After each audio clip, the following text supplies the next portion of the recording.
We're taking people with their existing budget in hand and making that work for them as long as they're cash flow positive. So in order to accelerate this even further, doesn't mean you have to get more efficient with your budget. The discipline I'm talking about is the discipline to resist temptation.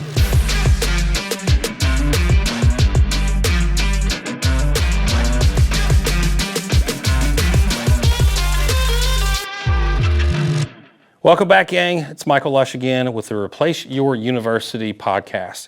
And today I want to talk about why mortgages absolutely suck. And again, when I say that, you have to understand that is being said by someone who did mortgages for 17 years. It was how I put food on the table. I thought I was really good at it. And I was always a leading loan officer or a leading executive with any mortgage company that I worked for. But I quickly found out after that 17 years that I really wasn't doing my life's purpose. Because I personally, since 2012, wasn't even consuming mortgages. And again, I continued in the mortgage career till 2014. So I was still doing mortgages. But for 2 years, I'm sitting here doling out mortgages to people that personally, I wasn't consuming them. So I felt like I was robbing people. I wasn't being honest and transparent, and it really wasn't the best tool for them to use. Actually, it's the worst for some people. You know, most people should have a mortgage, but a lot of people that if you are on a budget, and I'll talk about the four. If I had to condense our entire strategy into 4 points, one of them is budget. So for those that are on a budget, this is who that's for. And quite frankly, if you can qualify for a mortgage, you know, because of the underwriting guidelines, you've got cash flow positivity. So I just felt terrible inside because, again, my mentor told me that mortgages are financial crack to middle America. The poor can't afford them and the rich don't use them. So I didn't want to be the dope dealer and constantly doling out financial crack to friends, family, or even just clients that would eventually become friends. So how do you condense everything that we teach into 4 topics? So number 1, budget. Kudos to Dave Ramsey. I don't like to give him a whole lot of credit, but on this one, I'll give him credit. This is inside of his wheelhouse, and this is probably where he should stay. But budgeting is vitally important. You know, I've got a buddy on the banking side. I'll give him credit for it. His name's Chris Payne. I love his saying on this is that this strategy, Michael, is like yoga pants. Everybody can wear them, but not everybody should. And I'm one of those people that shouldn't wear yoga pants, but I should have a home equity line of credit. So what he means by that is you have to be on a budget. You have to bring in more money than you're spending. And unfortunately, most Americans are living paycheck to paycheck. They haven't mastered their budget. And if you haven't, we have some other videos on who this isn't for. If you're not yet mastered your budget, we've got other videos that you should watch where we talk about the basics. And we're not going to treat you like a toddler and call them baby steps because you are an adult. So we have videos on budgeting for adults instead of toddlers. So check out those other videos. But again, if you've already mastered your budget, then this is for you. You've got more money coming in than you spend. And hopefully by a decent margin. And what I mean by that is, let's say you've got $1 million mortgage and you're bringing home 15 grand, but you're spending 14 grand. Is there cash flow positivity? Yeah, of $1,000, but it's a very thin margin. So it needs your margin of cash flow positivity needs to be healthy in relation to your debt load, right? Vice versa. You got 5 grand coming in and your expenses are 3, but you only owe 150. We can work with that, right? So don't think of this as an income bracket that it's exclusive to those that are making upper 6 figures. It's not. It's how what your relationship is to debt and how you're managing your money. So again, number 1, you have to master your budget. Number 2, this is the curveball. This is what throws mortgage folks for a loop, and this is definitely what throws bankers for a loop, is you need to replace your mortgage. That's why we named the company Replace Your Mortgage. How do you replace your mortgage with a home equity line of credit? Most folks think of a home equity line of credit as a loan that you get above and beyond what you already owe in your mortgage and a percentage of the equity, right? That's called a second lien position home equity line of credit. So that's something that is above and beyond your mortgage. What we're primarily talking about is a first lien position home equity line of credit. So what that means is you're literally, and it's this simple, but again, this confuses a lot of bankers and it definitely confuses a lot of mortgage people, is you are refinancing your existing mortgage into a home equity line of credit. See, most banks will give you 90% of the value of your home on a home equity line of credit. They don't dictate whether it's in first lien or second lien. You can dictate whether it's in first lien or second lien. So let's just use easy numbers here. I've got John who's got a $300,000 mortgage. He has a value on his property of $400,000, right? So he's at a 75% loan to value. So that $300,000 represents 75% of the $400,000 value. So he only has $100,000 in equity. So how are we going to take $100,000 in equity and convert the $300,000 mortgage into a home equity line of credit? Again, you're thinking of it in second lien position. We're not going to touch that $100,000. Well, we could if we wanted to, but we're not going to. What we're going to do is we're going to convert the $300,000 and change it from a mortgage to a home equity line of credit. So now he owes $300,000 on a home equity line of credit in no mortgage, and he still has a value of $400,000. So he still maintains his equity. What I would advise, though, is probably getting a 90% loan to value home equity line of credit. So get a $360,000 home equity line of credit that only has a balance of $300,000. So cool thing about this is if you were to go get a mortgage and you wanted access to that $60,000, you got to take it all out on the front end. And then you're going to pay interest payments on that full $360,000 on the front end. Home equity line of credit is not that way. You only pay interest on what you've used. So if you refinance the $300,000 mortgage, you're only going to pay interest on that $300,000, but you have access to the other $60,000. If you haven't touched it, it's not costing you a penny. How cool would that be to have another $60,000 for emergency or opportunities, depending on whether or not you got a scarcity mindset or an abundance mindset? If you got an abundance mindset, hey, I got $60,000 and I could throw out some day trading, or I got some real estate I want to buy. If you got a scarcity mindset, hey, I got $60,000 sitting there in case the transmission goes out or I need another car because the other one broke down. So depending on where you fall as far as mindset, it's a benefit either way.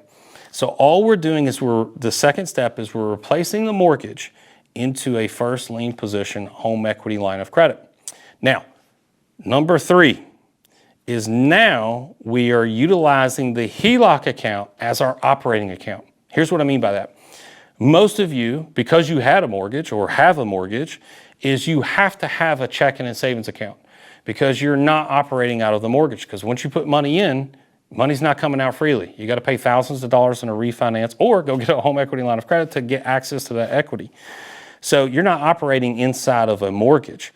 What you're having to do is put your payments into a mortgage, and then you're having to have a checking and savings account over here to operate out of to pay your bills, internet, cell phone, groceries, etc.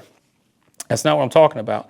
With this, we're going to utilize the HELOC as the operating account because, again, money can move in and out freely 24/7. With these HELOCs, you're going to get a debit card or technically a credit card associated with it. You're going to get checks associated with it. You're going to get online bill pay associated with it. It's going to have all the same features that a checking and savings account would. So why have a checking and savings account? So let's kind of go down that rabbit hole. A checking and savings account is actually a liability.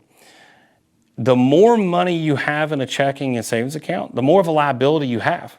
Because think about it. What is the bank paying you for that checking and savings account? On average, right now, it's 2022, November of 2022, the national average is 0.24%. That's the national average of what you're getting on your checking and savings account. Now, you're getting 0.24% over here, but you got a mortgage of, well, if you got it 2 years ago, 2.5%, but if you got it recently, it's 7.5%. Either way, I don't care. That's a healthy margin there that the bank is making. Basically, you gave them your money and they said, no problem. It's a liability to us. We'll give you a 0.25% rate of return. Oh, over here, you need to talk to our loan officer who's going to give you a mortgage of 3%. Have we ever thought, like, you just gave me my own money. I just gave it to you at 0.24% and you gave it back to me at 3%. You're losing money. Even if it wasn't for the cost of borrowing, you still have the cost of inflation. And again, inflation right now is 8.3%. So you're putting your money and storing it in a checking or savings account at 0.24%, but inflation is 8.3%. You ever done the math on what that rate of return is? It's negative 3,600% rate of return. Would you ever sign up for an investment where you are guaranteed going to lose 3,600%? The answer is no, but we're doing it every single day as Americans. So replace your mortgage is 2, replace your bank account is number 3. So now you're operating inside of the home equity line of credit. So you've streamlined your finances, as opposed to with a mortgage, you have an income approach that is scattered. It's very segregated. You've got an account over here, an account over here, you're paying over here. It's not streamlined at all. With this home equity line of credit account, it is now streamlined. Everything goes into it and everything is operating out of it. So that's number 3. Number 4, probably the most important, is discipline. Now, what you're thinking is, okay, discipline. Well, we've already talked about budget. You still have to stay on the budget. Now, we're not saying that you have to create another budget and become more disciplined with your budget. We're taking people with their existing budget in hand and making that work for them as long as they're cash flow positive. So in order to accelerate this even further, doesn't mean you have to get more efficient with your budget. The discipline I'm talking about is the discipline to resist temptation. So most of our clients, within 6 months to a year, they've got access to liquidity and cash inside of their HELOC account that is far more than what they've ever had in their lives. So now they've got access to $100,000, $200,000, $300,000, and they're thinking to themselves, wow, now I can buy a car. That's the type of discipline I'm talking about. Cars are depreciating assets depending on how you utilize them. I know there's some cool ways of financing cars, and actually we just did it as a company. We bought a company car.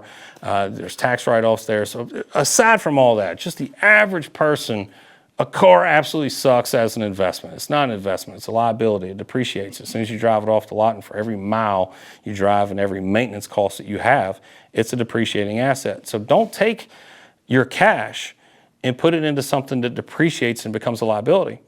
That's the discipline that you need to have. Now, you could also have a different type of discipline. Again, the difference between scarcity mindset and abundance mindset is now you've got access to $100,000, $200,000, $300,000 in cash.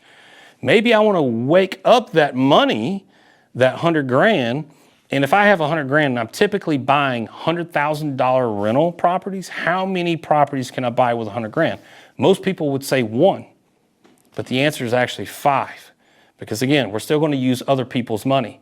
So instead of paying cash for this other rental property, we're only going to use the $100,000 as a down payment. So if you're buying $100,000 properties, you only need 20% for a rental property. So now I only need $20,000 to buy 1 property, but I have $100,000. So that means I can buy 5 rental properties. And if you're using a good rule of thumb, as far as rental properties, every rental property at that rate should be cash flowing, net cash flowing $500. So I could turn $100,000 into $2,500 net positive cash flow per month. Plus you get the asset of real estate, which is an appreciating asset, hopefully. Now, I know we're in different times right now, but I still think real estate's going to go up in value. So you also have that end of it too. So there's different types of discipline here that you can talk about. Discipline to resist temptation, or discipline to use the money to buy other cash flow assets like real estate. So we have lots of videos on real estate too on this podcast. So if you want to check out some of our other podcasts, I would definitely recommend the ones that Edmund's in, because he is our resident real estate expert and he can talk a lot about different ways. He's got some really cool creative ways of getting real estate. A lot of people look at getting into real estate as, okay, well, I have to start with this large nest egg. Edmund has some videos that you can check out on this podcast where he teaches folks how to get and build a real estate portfolio with using $0 of your own money. A lot of people out there with money laying around that's just sleeping money, and they're doing the same thing that I just talked about. Wake up that sleeping money and go create cash flow assets. There's a lot of people that don't want to go analyze deals and swing a hammer and rehab properties, so they need to wake up their money and they're willing to give it to you as long as you give them a decent rate of return. And that's how you can get into real estate without utilizing any of your own money. Actually, I think the first 10 properties that Edmund bought, he didn't utilize any of his own money to do so. I appreciate it, guys. Take care. God bless.